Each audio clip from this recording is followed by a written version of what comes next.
Halo semua, kita akan lanjutkan donghua yang berjudul I Am the Only God. Silakan nonton part sebelumnya ya di playlist. Mari kita lanjutkan.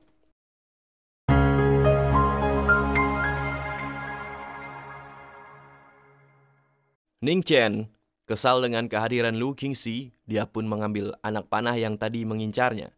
Lantas terbang ke atas. Begitu di udara, dia melemparkan anak panah itu ke arah Lu Qingxi. Anak panah itu melesat tajam, namun berhasil ditahan dengan kekuatan Lu Qingxi. Beberapa saat kemudian, anak panah itu menjebol pertahanan dan menikam perut Lu Qingxi. Terluka, Lu Qingxi pun jatuh dari burung raksasanya dan nyungsep ke tengah hutan.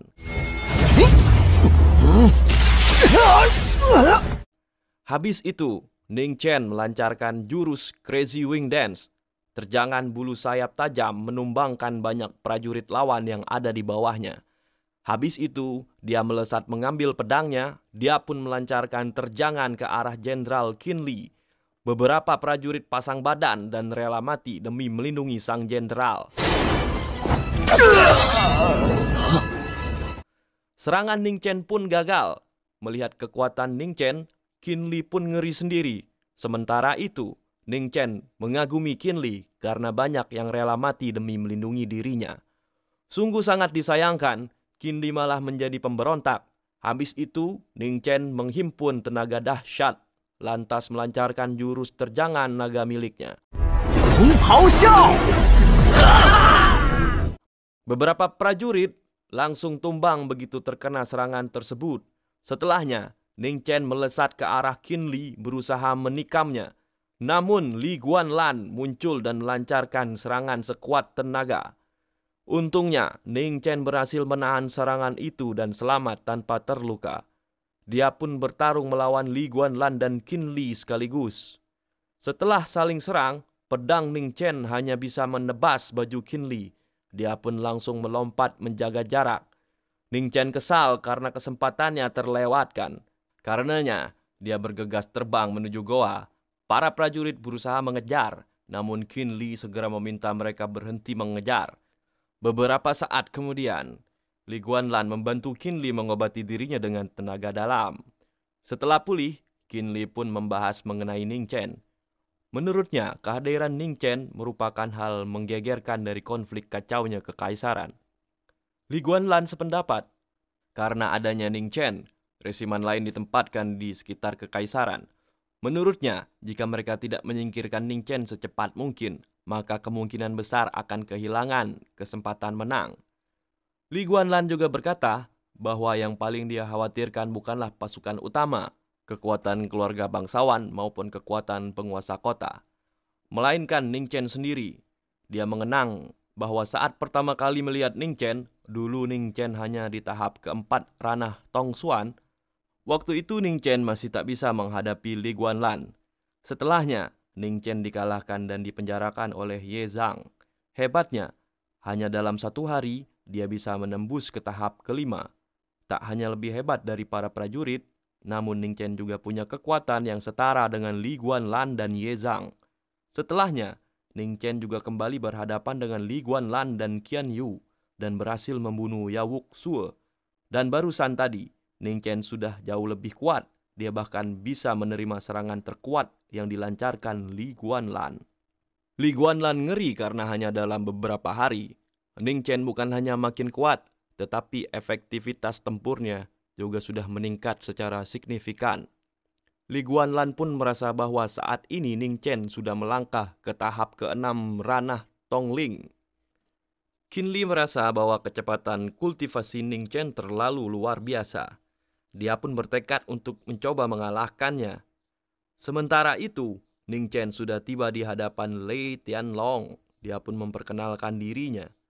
Anak buah Lei Tianlong yakni Luo Jinyi menghadap dan melapor bahwa Ning Chen hampir saja membantai pasukan musuh di depan goa kalau saja tidak diganggu oleh kehadiran Li Guanlan. Lei Tianlong pun memuji Ning Chen. Setelahnya dia bertanya, kenapa Ning Chen sampai repot-repot datang ke sana? Ning Chen pun kemudian mengeluarkan surat yang sudah ditulis oleh Jenderal Wang Chang. Dia menyerahkan surat itu ke Lei Tianlong sambil mengatakan mengenai situasi dunia luar. Kini, Tiger Guard telah menyepakati gencatan senjata dengan Black Prison Army dan akan menghadapi pemberontakan bersama. Jenderal Wong Chang pun ingin agar Dragon Guard di bawah pimpinan Lei Tianlong bergabung dengan mereka. Setelah membaca surat, Lei Tianlong malah menghancurkan surat itu. Dia tak butuh bekerja sama dengan siapapun. Urusan di sana akan dia tangani dengan sendirinya. Ning Chen mencoba menjelaskan, kalau mereka tidak bersatu, akan menguntungkan musuh. Meski sudah dibilang begitu, Lei Tianlong tetap bodoh amat. Ning Chen berteriak dan memintanya jangan bersikap egois. Namun Lei Tianlong malah marah dan meminta Ning Chen pergi. Karena Ning Chen masih terus mengomelinya, Lei Tianlong habis kesabaran dan meminta Ning Chen di penjara. Luo Jinyi pun terpaksa menyeretnya pergi dari sana. Seperginya Ning Chen, Lei Tianlong tersenyum dan berpikir bahwa semuanya berjalan sesuai rencananya. Ning Chen dibawa ke penjara oleh Jenderal Luo. Pas udah masuk penjara, Jenderal Luo meminta agar Ning Chen jangan terlalu ambil pusing masalah itu. Dia juga menyarankan Ning Chen agar jangan bertindak gegabah. Menurutnya, jika mereka kacau di sana, maka hanya akan memberikan kesempatan pada para pengkhianat. Sementara itu, Ning Chen berkata bahwa dengan tindakan egois dan gak mau bekerja sama, itu justru yang akan memberi kesempatan pada para pengkhianat. Jenderal Luo pun berkata kalau Ning Chen hanya tahu satu sisi saja, bukan mengetahui kedua sisi. Ada beberapa hal yang tidak bisa diceritakan kepada Ning Chen. Dia pun meminta Ning Chen untuk tetap di sana dengan tenang. Sementara itu, Ning Chen penasaran apa yang dimaksud dengan dia yang hanya tahu satu sisi. Dia pun menduga ada sesuatu di sana yang disembunyikan.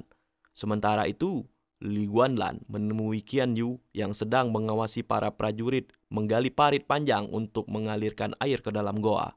Li Guanlan berkata kalau Ning Chen saat ini sangatlah berbahaya. Dia merasa bahwa saat ini Ning Chen lebih menakutkan daripada Ni Hongzhuang. Kalau Ning Chen terus berkembang, khawatirnya bahkan Ni Hongzhuang tidak bisa menghentikannya. Qian Yu berkata bahwa begitu mereka membanjiri goa dengan air, maka Ning Chen juga akan terbunuh. Li Guanlan setuju. Namun, jika mereka melewatkan kesempatan itu, maka tak tahu lagi bagaimana mereka bisa membunuhnya. Selain itu, Li Guanlan juga curiga kenapa Ni Hongzhuang belum juga kembali. Dia menduga kalau Tuan Putri Hua Wanjue juga ada di sana. Dengan kekuatan Ni Hongzhuang saat ini, pasti mengalahkan Tuan Putri bukanlah hal yang mudah. Karenanya, dia dan Qian Yu hanya bisa mengandalkan kekuatan mereka sendiri.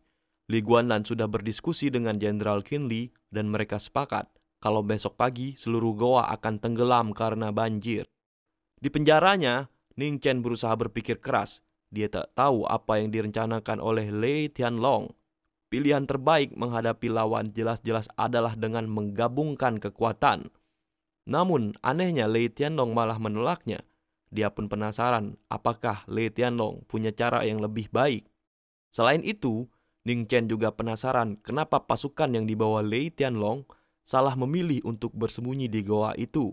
Secara kekuatan dan jumlah, mereka jauh lebih unggul dibandingkan para pemberontak. Kalau mau bentrok senjata, sudah pasti kubu Lei Tianlong menang. Anehnya, mereka justru memilih untuk bersembunyi di goa itu. Enggak lama kemudian, Jenderal Luo datang. Dia baru saja menemui Jenderal Lei Tianlong untuk membahas penawaran aliansi. Namun Lei Tianlong masih bersikeras bahwa dia tidak akan bergabung dengan Tiger Guard. Lei Tianlong akan tetap menjalankan rencananya sendiri. Dia pun meminta Ning Chen untuk tidak terlalu berharap bahwa Lei Tianlong akan bekerja sama dengan Tiger Guard. Ning Chen bertanya alasannya kenapa, namun Jenderal Luo tak mau mengatakannya. Ning Chen pun bertanya kenapa mereka memilih untuk sembunyi, padahal kekuatan mereka lebih cukup untuk mengalahkan lawan. Sayangnya, Jenderal Luo juga tak bisa memberitahukan alasan itu. Yang bisa dia beritahu hanyalah para prajurit yang ada di sana adalah prajurit unggulan yang dilatih oleh Jenderal Lei Tianlong secara khusus. Pasukan itu disebut Black Dragon Guard. Meskipun hanya sedikit, namun sangat ampuh untuk bertahan di medan perang. Sekali lagi, Jenderal Luo meminta Ning Chen untuk tidak berharap banyak. Mood Lei Tianlong lagi jelek dan gak bisa diganggu. Habis itu, Jenderal Luo pun pergi Ning Chen pasrah. Dia akan menunggu sampai besok. Kalau nggak ada kemajuan, dia akan pergi dari penjara dan melakukan sesuatu. Besoknya, Ning Chen dibangunkan karena pasukan pengkhianat mulai membanjiri goa. Jenderal Luo bilang kalau semuanya sesuai dengan rencana Lei Tianlong. Ning Chen meminta dijelaskan apa yang bakal terjadi setelah itu. Jenderal Luo membuka pintu penjara dan mengajak Ning Chen pergi. Lei Tianlong sudah meminta agar Ning Chen dibawa pergi ke tempat lain. Ning Chen diberitahu bahwa sebentar lagi dia akan paham kenapa Jenderal Lei Tianlong melakukan semua itu. Di perjalanan, Jenderal Luo menjelaskan bahwa Lei Tianlong akan menghadapi para pemberontak sendirian tanpa bantuan satu prajurit pun. Lei Tianlong ingin mempertahankan kekuatan kaisar sebanyak mungkin. Karena alasan itulah dia memilih mengabaikan rencana Jenderal Wang Chang. Ning Chen shock. Yang akan dihadapi Lei Tianlong ada 40.000 prajurit. Selain itu, ada juga master bela diri seperti Qin Li, Li Guanlan, juga Yun Qianyu. Terlebih kalau Ni Hongzhuang kembali, keadaan bakal makin kacau. Jenderal Luo cuma tersenyum dan bilang, Ning Chen akan segera tahu. Beberapa saat kemudian, Ning Chen sampai di lokasi tujuan. Di sana sudah ada pasukan Black Dragon Guards yang berbaris. Sesuai perintah Lei Tianlong, mereka akan bertahan di sana selagi musuh melakukan pengaliran air. Beberapa saat kemudian, seluruh ruangan goa mulai bergetar. Ning Chen pun mulai khawatir dengan apa yang akan terjadi. Di luar, pertarungan antara Ni Hongzhuang dan Tuan Putri belum juga selesai. Setelah lama bertarung, mereka memutuskan untuk udahan. Saat itulah aliran air mulai muncul dari jurang di bawah mereka. Ni Hongzhuang tertawa puas karena rencananya berhasil. Sementara itu, Tuan Putri yakin kalau Lei Tianlong punya strategi sendiri mengatasi masalah itu. Ni Hongzhuang menatap puas banjir besar yang melanda. Namun, mendadak tanah berguncang di sekitar perairan. Arus air pun bergejolak dan terhempas ke sana-sini. Getaran itu terasa sampai di dalam goa. Ning Chen bertanya apa yang terjadi. Jenderal Luo berkata bahwa naga hitam tengah memberontak keluar. Dan benar saja, dari dalam air yang bergejolak, naga hitam raksasa bangkit dan mengamuk. Tubuhnya dibelenggu oleh rantai-rantai raksasa dan dia meraung mencoba membebaskan diri. Kibasan ekornya menciptakan banjir yang menerjang pasukan pemberontak. Di dalam goa, Jenderal Luo berkata bahwa pembantaian akan segera dimulai. Ning Chen panik. Membebaskan naga hitam untuk melawan pemberontak akan menghasilkan dampak yang lebih buruk. Jenderal Luo berkata bahwa naga hitam berada di tahap ke-8 ranah Tongfa. Ning Chen makin panik. Setelah naga hitam itu menghancurkan para pemberontak, naga itu justru bisa menggila. Naga itu bisa saja akan membantai mereka semua. Selain itu, Ning Chen juga khawatir naga itu akan menyebabkan banjir makin parah. Kerusuhan akan semakin menjadi di luar. Selain itu, Ning Chen juga bertanya apa yang dilakukan Jenderal Lei Tianlong di luar sana. Jenderal Luo pun berkata bahwa Jenderal Besar Lei Tianlong tidak berencana untuk kembali hidup-hidup. Di luar, meski tubuhnya terikat rantai, naga hitam berhasil melakukan pembantaian besar-besaran. Saat itulah Lei Tianlong muncul dan memperingatinya tentang kesepakatan mereka. Lei Tianlong akan membebaskannya dari belenggu dan si naga hitam harus membantunya membantai seluruh pemberontak. Sang naga berteriak keras tanda persetujuan. Lei Tianlong melompat dan menebas salah satu rantai sampai terputus. Sang naga pun mengamuk dan membantai lebih banyak para pemberontak. Melihat prajurit-prajuritnya dikalahkan, Qin Li pun berteriak penuh penyesalan. Sementara itu, Li Guanlan segera memerintahkan anak buahnya untuk bersiap. Melihat Lei Tianlong terus memotong rantai pembelenggu naga, Li Guanlan tak tinggal diam. Dia pun melancarkan anak panah untuk menghabisi Lei Tianlong. Sang naga menggunakan ekornya untuk menciptakan gelombang air.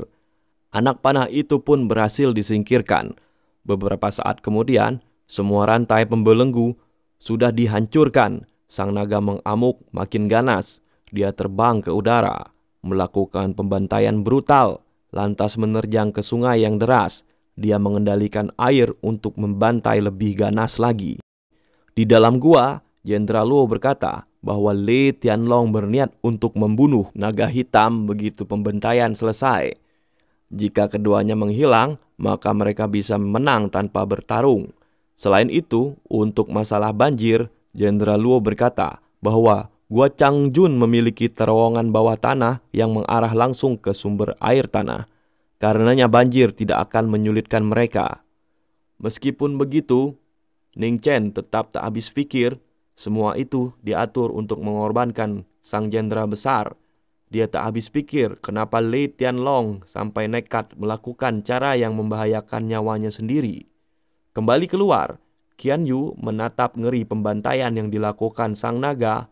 Dia pun khawatir bahwa mereka semua akan segera binasa. Saat itulah langit berubah menjadi hitam dan gelegar petir muncul berkali-kali. Setelah petir menghilang, muncullah sosok berjubah hitam yang melayang di udara. Sosok itu melancarkan sambaran petir ke arah sang naga. Setelahnya, dia terbang mendekati naga dan menghajarnya dengan pukulan maut. Secara mengejutkan, sang naga terhempas akibat pukulan itu.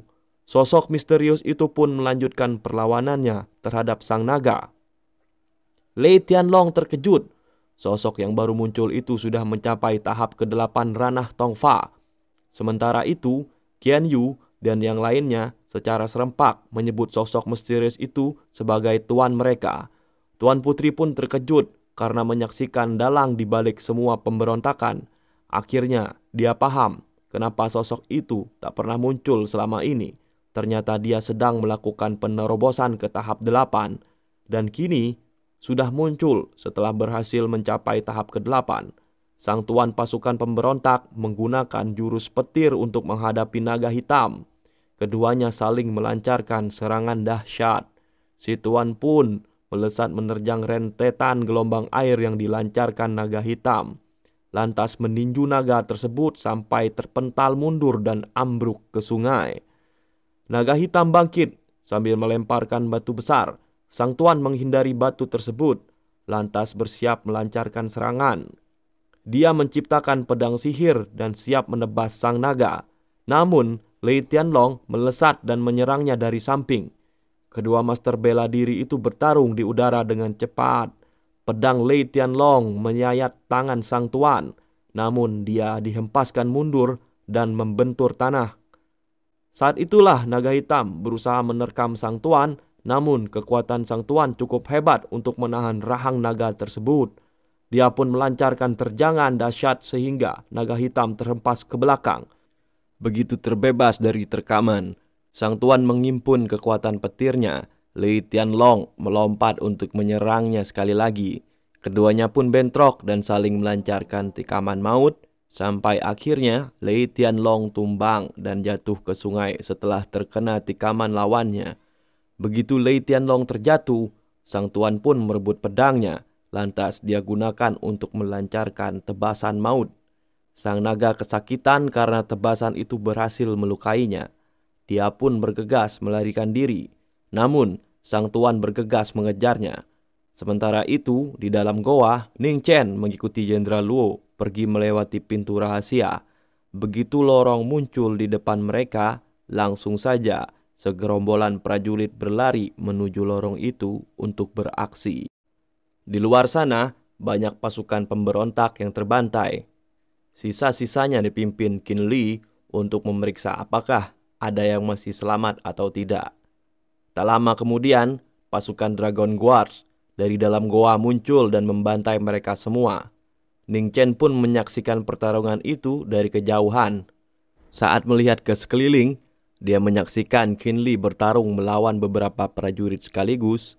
Kesal dengan Qin Li, dia pun terbang ke arahnya dan menyerang. Keduanya pun saling beradu kekuatan. Ning Chen kesal karena semua pertikaian itu terjadi gara-gara Qin Li. Setelah saling tebas, keduanya mundur untuk menjaga jarak. Ning Chen berkata bahwa Qin Li dan Lei Tianlong harus disalahkan atas kejadian itu. Berhubung Lei Tianlong sudah terbunuh, maka kini giliran Qin Li untuk mati. Qian Yu dan Li Guanlan muncul di sana. Mereka semua bersama dengan prajurit yang tersisa maju menyerang Ning Chen. Namun, Ning Chen sudah menjadi lebih kuat dan bisa membantai para prajurit rendahan. Getaran dari jurus Ning Chen dirasakan Tuan Putri. Dia ingin membantu, namun Ni Hongzhuang masih harus dia tangani.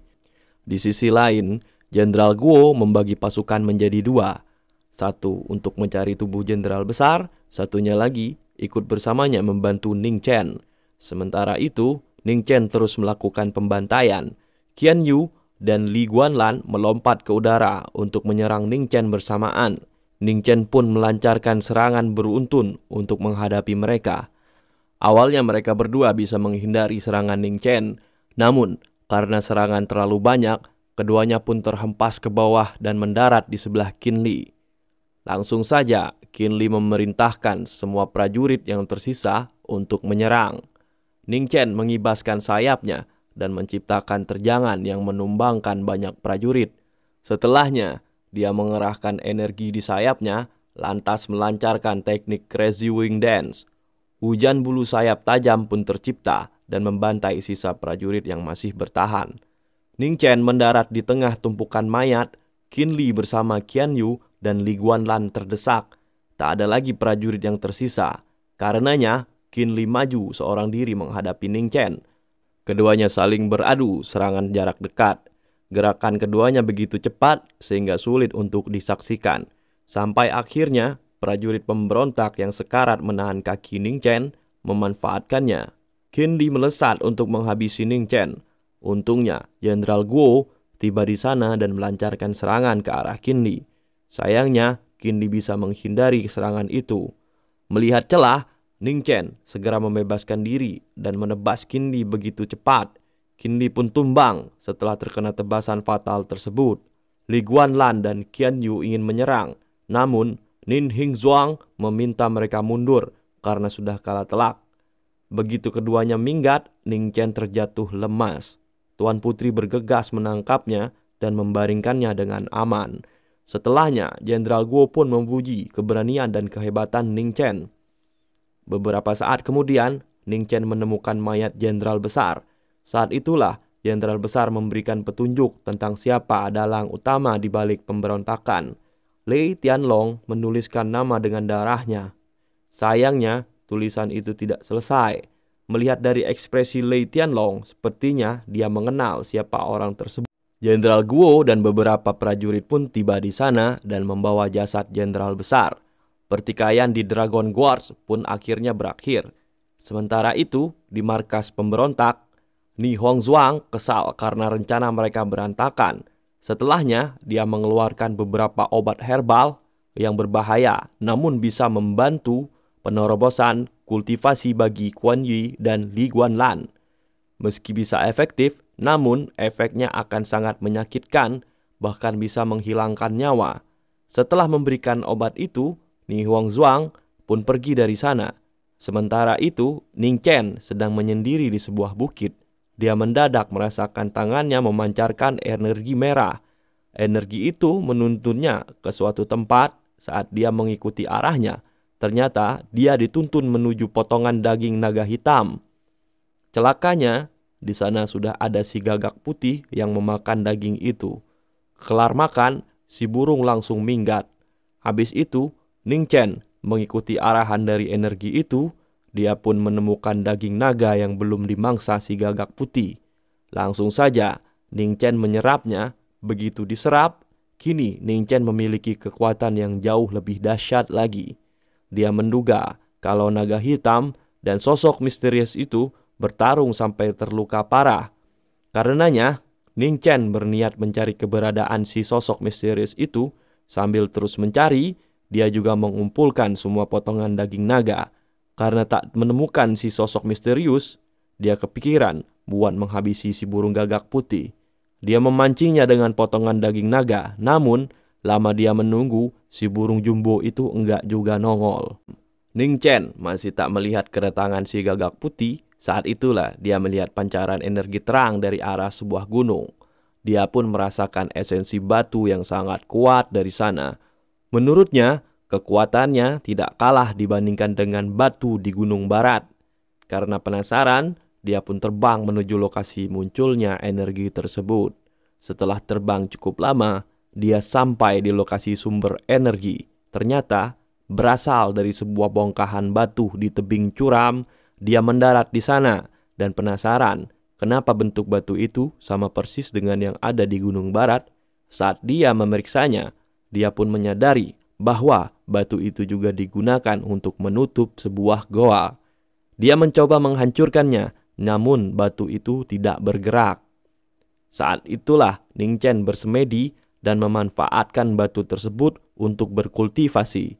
Berjam-jam kemudian, Ning Chen bangkit. Getaran energinya menggelegar ke segala penjuru seperti badai dahsyat. Begitu getaran mereda, Ning Chen terkejut sudah berhasil sampai ke tahap 6 ranah Tongling. Dia menghimpun tenaganya, lantas menerjangkan pukulan ke batu di bawahnya. Batu itu bergeser, namun belum ambrol. Dugaan Ning Chen kalau batu itu tertanam di tebing pun benar. Dia pun ingat bahwa batu di Gunung Barat membuatnya menyadari teknik throwing sword secara tidak sengaja. Karenanya, dia memutuskan untuk lanjut bersemedi dan mencari tahu teknik yang mungkin bisa dia pelajari. Secara mengejutkan, bongkahan-bongkahan batu bermunculan dan mengurungnya. Di dalam kurungan batu itu, Ning Chen mendapat penglihatan. Dia menyaksikan seorang yang menutup goa di tebing dengan batu itu. Serangkaian tulisan magis mengelilingi Ning Chen. Dia membuka matanya dan energi dahsyat sudah mengalir. Dia bangkit dan menjebol kurungan batu. Setelahnya, dia terbang dan menarik bongkahan batu besar di hadapannya. Dengan tangan kosong, celah goa pun terlihat. Ning Chen yakin kalau goa itu adalah pintu masuk Black Prison. Dia terkejut karena Gunung Barat juga tempat yang jauh dari gerbang Black Prison. Dan kini dia menemukan pintu masuk lainnya. Karena di Gunung Timur juga ada pintu masuk tersembunyi, dia pun penasaran sebenarnya seberapa besar Black Prison yang sesungguhnya. Dia pun curiga kalau Black Prison yang selama ini diketahui orang hanyalah puncak gunungnya, sedangkan Black Prison yang asli adalah badan gunung yang tenggelam di lautan. Dia juga curiga kalau Black Prison yang sesungguhnya mungkin lebih besar dari ibu kota kekaisaran. Karena penasaran, Ning Chen tertarik untuk menjelajah. Dia pun membuang batu ke jurang, lantas terbang masuk ke dalam goa. Setelah terbang menjelajahi lorong, dia pun memutuskan berjalan kaki. Sebagai penerangan, dia menciptakan bola cahaya dari telapak tangannya. Ning Chen menjelajah ke celah-celah sempit goa tersebut. Semakin dalam, dia merasakan aura yang sangat familiar. Beberapa saat kemudian, dia melihat lempengan batu dengan ukiran tulisan. Dia menunduk di hadapan lempengan batu itu dan merasakan energi memasuki tubuhnya. Setelah energi itu masuk cukup lama, Ning Chen menghentakkan tubuhnya dan menciptakan guncangan energi. Dia pun ingat bahwa aura yang sama itu persis seperti teknik Nine Petal Lotus Sword. Malahan, Ning Chen yakin bahwa yang ada di hadapannya adalah esensi sejati dari teknik tersebut. Dulu, Ning Chen mempelajari Nine Petal Lotus Sword dari tripod kuno di desa Biliu. Dia pun curiga bahwa sisa-sisa desa Biliu mungkin ada hubungannya dengan Black Prison. Ning Chen pun bersemedi di hadapan lempengan batu itu. Beberapa saat kemudian, dia merasa bahwa esensi sejatinya meningkat 3 kali lipat daripada sebelumnya. Setelahnya, dia melihat gambaran masa lalu. Ada seorang master bela diri yang mengukirkan kalimat magis di lempengan batu itu dan menaruhnya di goa tersebut. Ning Chen yakin bahwa lempengan itu difungsikan sebagai penekan siapapun yang masuk agar tidak bisa melangkah lebih dalam lagi. Ning Chen pun memutuskan untuk pergi keluar. Hari sudah siang. Saat dia tiba di pintu goa, Seekor kupu-kupu terbang melintas, namun langsung terjatuh akibat menghirup udara mengerikan dari dalam goa. Menyadari angin dari dalam goa bisa membahayakan, Ning Chen pun terbang turun untuk mencari batu yang dia buang. Setelah ketemu, dia mengangkatnya dan digunakan untuk menutup lubang goa tersebut. Dia pun berpikir bahwa Black Prison yang menahan Lei Dong Xiao sebenarnya bukan Black Prison secara keseluruhan. Dugaannya, Black Prison yang sebenarnya adalah tempat terlarang dan gelap. Lokasinya jauh lebih luas daripada ibu kota kekaisaran. Angin dingin yang ada di dalamnya begitu berbahaya. Kalau dibiarkan terus mengalir keluar, maka ibu kota kekaisaran akan berubah menjadi neraka di bumi. Saat itulah dia baru ingat goa di Gunung Barat masih terbuka. Karenanya dia bergegas pergi untuk memperingatkan Kiao rencana untuk menggunakan gerbang masuk goa Gunung Barat untuk melakukan serangan ke Black Prison harus dilupakan. Saat di perjalanan, Ning Chen merasakan aura yang dia kenal. Ternyata aura itu berasal dari sosok berjubah yang berjalan terseok-seok penuh luka.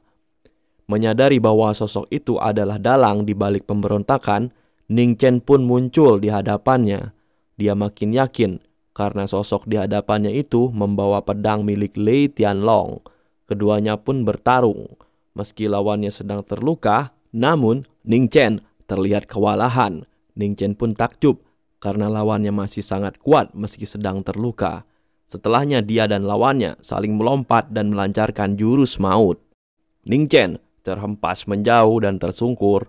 Meski sudah babak belur, Ning Chen mencoba bangkit. Dia pun melancarkan jurus Nine Petal Lotus Sword. Celakanya, serangan itu tak mempan terhadap lawannya. Sebagai gantinya, Ning Chen kembali terkena jurus lawannya sampai terjengkang berkali-kali. Ning Chen nekat bangkit dan melanjutkan perlawanan. Dia pun bersiap menghadapi serangan mematikan dari lawannya itu. Keduanya saling serang di udara. Setelah melancarkan serangan jarak dekat berkali-kali, Ning Chen berhasil menghempaskan lawannya sampai menerjang bebatuan di tanah. Ning Chen bergegas mendarat dan melancarkan lightning laser pupil, cahaya biru dari matanya melesat. Namun, lawannya berhasil menghindar. Setelahnya, Ning Chen berulang kali melancarkan berbagai jurus andalannya. Gelegar ledakan tercipta berulang kali. Sampai akhirnya, Ning Chen terlihat sempoyongan karena sudah menggunakan berbagai teknik sekuat tenaganya. Dia bangkit dan terkejut karena lawannya masih berdiri. Kalau terus berlangsung, dia khawatir energinya yang akan lebih dulu habis. Di hadapannya, sang sosok bertudung juga tampak kewalahan. Ning Chen pun mencoba memikirkan cara lain agar bisa bertahan.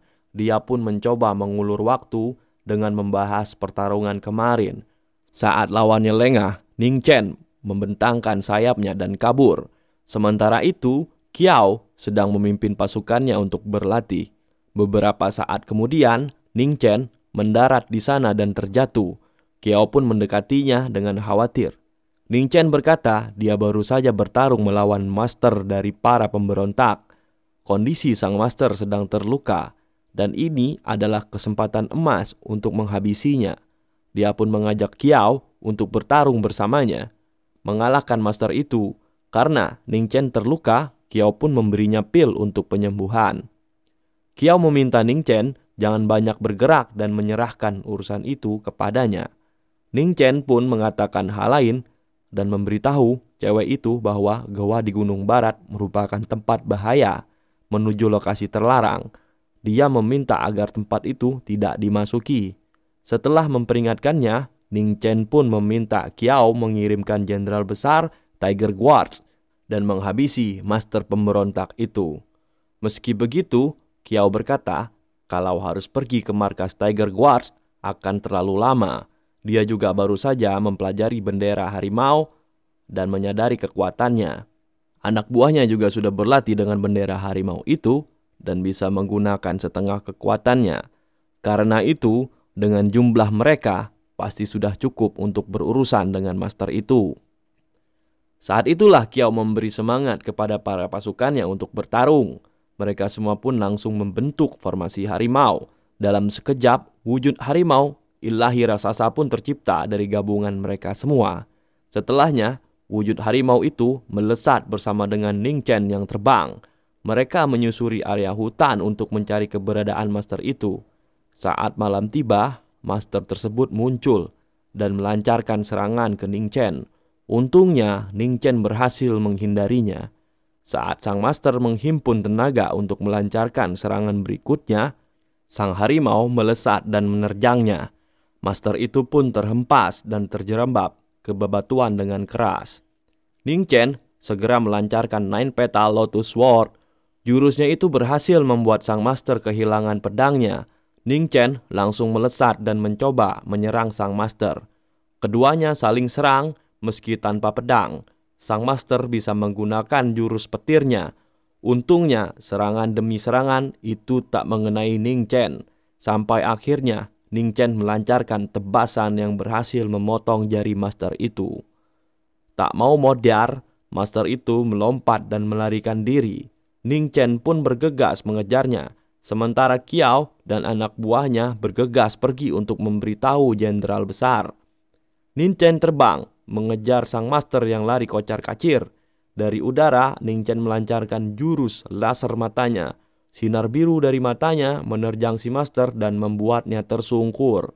Ning Chen mendarat di samping tubuh si master dan bersiap menghabisinya. Namun, si master mengambil pedang dan segera menyerang Ning Chen. Untungnya, Ning Chen segera terbang ke udara, lantas memancarkan jurus Crazy Wing Dance. Celakanya, si master tersebut berhasil menghindar, lantas kabur melarikan diri ke dalam sungai. Ning Chen kebingungan, dia kurang pandai dalam berenang. Menahan napas di dalam air lebih menguras tenaga daripada terbang. Dia pun menduga kalau master itu mungkin tahu dia takut dengan air. Karenanya, Ning Chen memutuskan untuk menguji seberapa lama si master itu bisa menahan napas. Ning Chen naik ke dahan pohon dan menunggu. Lama dia nangkring di sana dan belum ada tanda-tanda master itu bakal keluar dari dalam air, Ning Chen pun mulai bertanya-tanya, mungkinkah master itu sudah meninggalkan sungai? Dia pun kesal, karena dengan luka separah itu, si master masih bisa melarikan diri. Saat itulah, Ning Chen merasakan resonansi darah naga. Setelah dia mencari ke sana sini, dia pun melihat si gagak rakus yang lagi makan daging naga. Ning Chen sebel dan bersiap menghabisinya. Namun, saat itulah dia mendengar derap langkah saat dia menoleh ke sumber suara.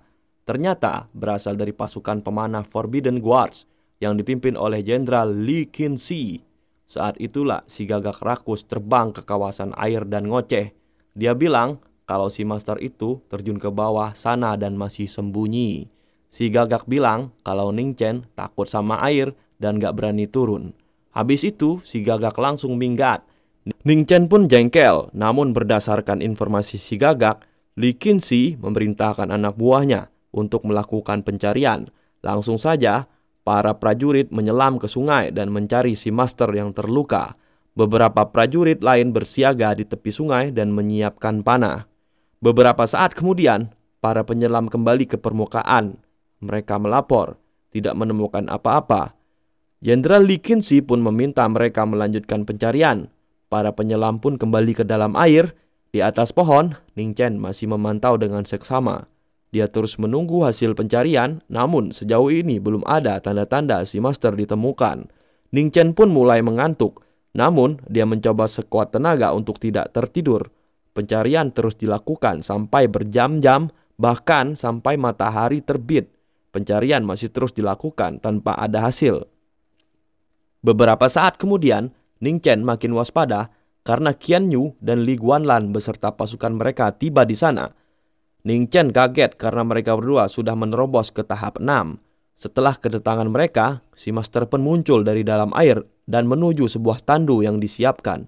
Ning Chen menyadari si master masih terluka, lantas bergegas melancarkan serangan. Li Guanlan menyadari serangan itu dan mencoba menghentikan dengan panahnya. Namun serangan Ning Chen terlalu kuat dan berhasil menerobos ke arah tandu. Saat itulah serangan ditepis seorang dari dalam tandu. Ning Chen langsung menyadari ada yang salah. Si master muncul dari dalam tandu, lantas mengungkap identitasnya. Ning Chen terkejut mengetahui Li Changhai adalah sosok di balik master tersebut. Ning Chen melesat dan melancarkan serangan. Langsung saja bentrok keroyokan terjadi. Qian Yu mencoba menghadapinya, namun Ning Chen berhasil selamat dari serangan demi serangan. Li Qinxi mencoba menyerang, namun Ning Chen juga berhasil menghindarinya.